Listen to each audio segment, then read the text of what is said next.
नमस्कार।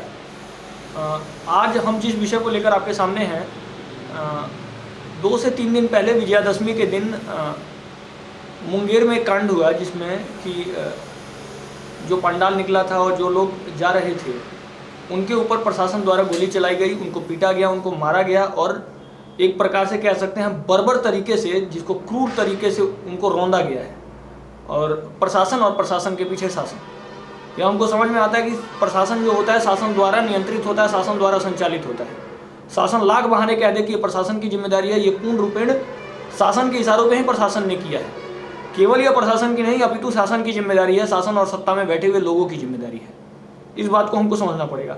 अब जो शासन का स्ट्रक्चर है बिहार में, उस स्ट्रक्चर को हमको समझना पड़ेगा। शासन का जो स्ट्रक्चर है वो भाजपा और जदयू की सरकार है, भाजपा और जदयू के गठबंधन की सरकार है।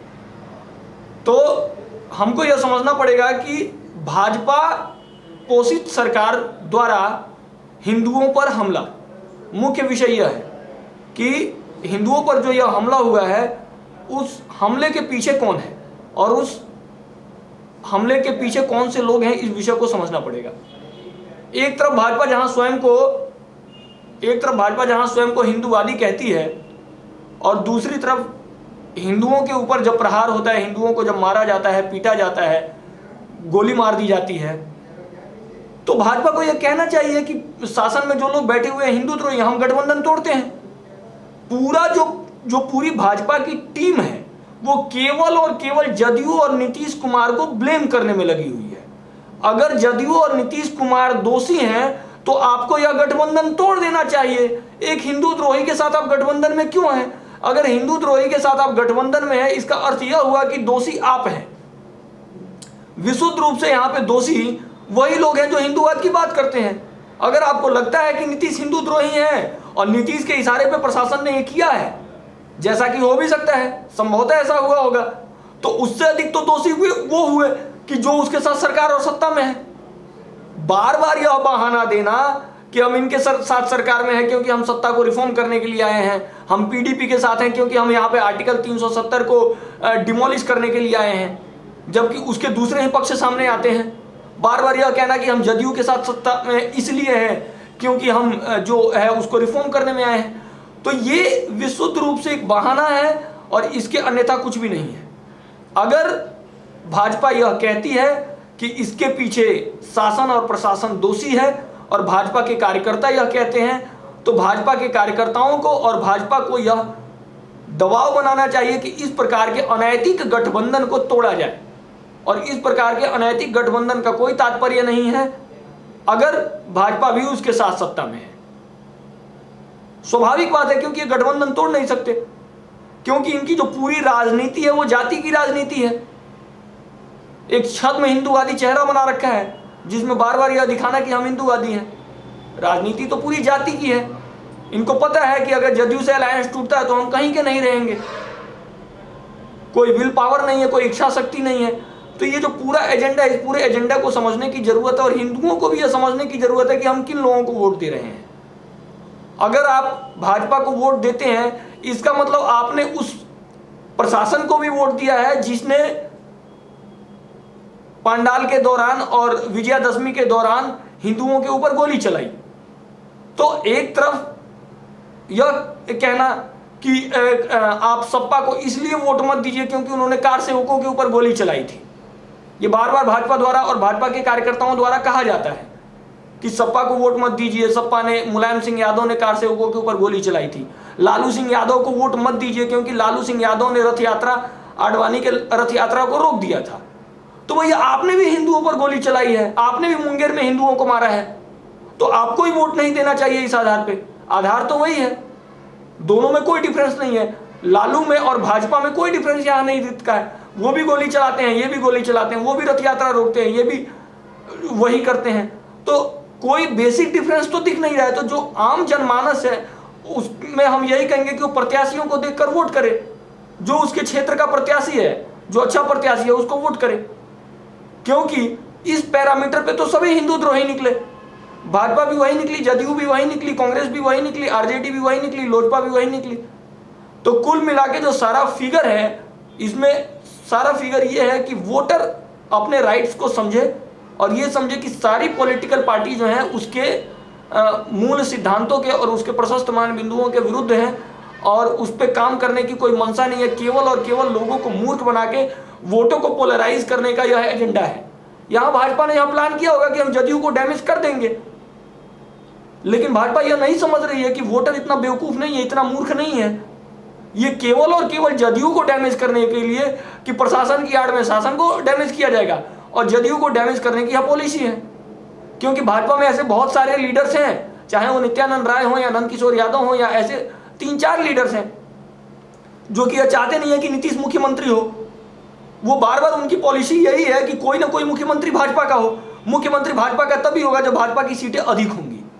अगर भाजपा की सीटें जदयू से कम हैं तो स्वाभाविक है कि मुख्यमंत्री कभी भी भाजपा का नहीं हो सकता।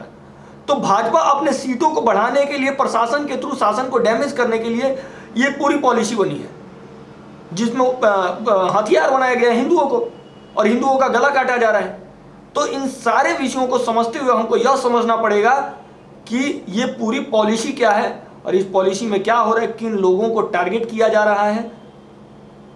जदयू को डैमेज करने के लिए हिंदुओं के सर पे तलवार रखी जा रही है और हिंदुओं को as a vote tool channelise किया जा रहा है। मैं बार बार कहता रहा हूं कि हिंदू विरोधी जमीन को बिहार ही नहीं अभी तो पूरे भारत में तैयार करने का काम और उसको पल्लवित करने का काम भाजपा ने किया है। चाहे वो ओवैसी हो, चाहे वो कन्हैया कुमार हो, ये सब लोग जो हैं वो भाजपा की ही उपज हैं। क्योंकि ये केवल और केवल हिंदुओं को मोबिलाइज करने का काम, हिंदुओं को इकट्ठा करने का काम, हिंदुओं को यूनाइट करने का काम और मुस्लिम वोट बैंक को तोड़ने का काम करते हैं। सामान्य सी बात है, समझ में आता है कि ग्राउंड पे जो नॉर्मल मुस्लिम है और जो ओवैसी का मुस्लिम है, ओवैसी का Muslim is more radical then ground मुस्लिम। तो ये जब बातें हमको समझ में आ रही हैं और ओवैसी का मुस्लिम तैयार कौन कर रहा है, वो भाजपा के फंड पे सब तैयार हो रहा है। केवल इसलिए क्योंकि भाजपा जो चाहती है वो एक हिंदुओं को पोलराइज करना, हिंदुओं को पोलराइज करके सत्ता प्राप्त करना और सत्ता प्राप्त करके हिंदुओं के विरुद्ध ही काम करना। वो तो दिख भी रहा है, 15 सालों से आप सत्ता में है, फिर भी जो है हिंदुओं के जो प्रशस्त मानबिंदु है, जो त्यौहार है वो नहीं मनाए गए। ना विजयादशमी मनाई गई, जबकि चुनाव तो हुआ, चुनाव में कहीं कोई दिक्कत नहीं है, लेकिन विजयादशमी नहीं मनाई गई। चुनाव में विजयादशमी से अधिक भीड़ इकट्ठी हो रही है। हर जगह जो भीड़ इकट्ठी हो रही है वो विजयादशमी की अपेक्षाकृत कई गुना है, परंतु उसके पश्चात भी कोई प्रश्न करने वाला नहीं है। विपक्ष भी जो है, विपक्ष भी इन मुद्दों पे प्रश्न नहीं पूछ रहा है। गलती तेजस्वी की भी है, गलती चिराग पासवान की भी है, उनके लिए ये मुद्दा ही नहीं है, उनके लिए मुंगेर मुद्दा नहीं है, उनके लिए वही घिसे पीटे मुद्दे हैं।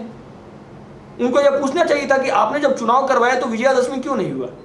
और विजयादशमी एक जो पारंपरिक त्यौहार है, बात रोजगार की होनी चाहिए, लेकिन बात समाज के परंपरा की भी होनी चाहिए। परंपरा में जो रोजगार है वो अंतर्निहित है। केवल रोजगार की बात करना और परंपराओं की बात नहीं करना। आप चुनाव तो मना रहे हैं, चुनाव को एक त्यौहार के रूप में मना रहे हैं, लेकिन जो हमारा पारंपरिक त्यौहार है विजयादशमी, उसको तो पूरी तरीके से उसको डैमेज कर दिया गया। संभवतः यह उम्मीद है कि चुनाव के पश्चात फिर से कोरोना आ जाएगा, फिर से लॉकडाउन हो जाएगा और उसको लेकर केवल यही कहा जाएगा कि ये जरूरी है, कोरोना का एजेंडा फिर से सेट कर दिया जाएगा। तो मैं इन्हीं सारे विषयों के साथ सामान्य वोटर को यही आग्रहित करूंगा कि इन सारे विषयों को समझें और समझ के ये डिसाइड करें कि उनका कौन है, उनके हित में कौन है, उनकी बात कौन कर रहा है। कोई 10 लाख की रोजगार की बात कर रहा है, कोई 19 लाख रोजगार की बात कर रहा है, लेकिन किसी के पास इसका ब्लूप्रिंट नहीं है कि वो 10 लाख रोजगार कैसे देंगे और किन लोगों को देंगे। क्या जो लोग जातियों की बात करते हैं वो तो अपनी जातियों को ही रोजगार देंगे, स्वाभाविक है। तो यह पूरी जातिगत राजनीति है, इसमें सामान्य लोगों का कहीं कोई भला होने वाला नहीं है। हम अपने प्रत्याशी को देके और जो स्वच्छ छवि का प्रत्याशी है, जो धर्मनिष्ठ है, जो अपने लोग हैं, उनको हम वोट करें।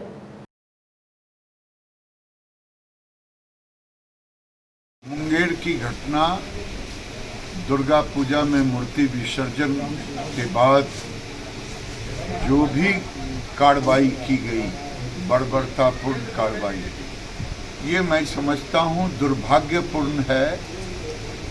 क्योंकि अपने ही देश में, अपने ही राज्य में, अपने ही घर में, अपने सनातन की रक्षा के लिए मुझे अपने लोगों के साथ बर्बरतापूर्वक कार्रवाई हो।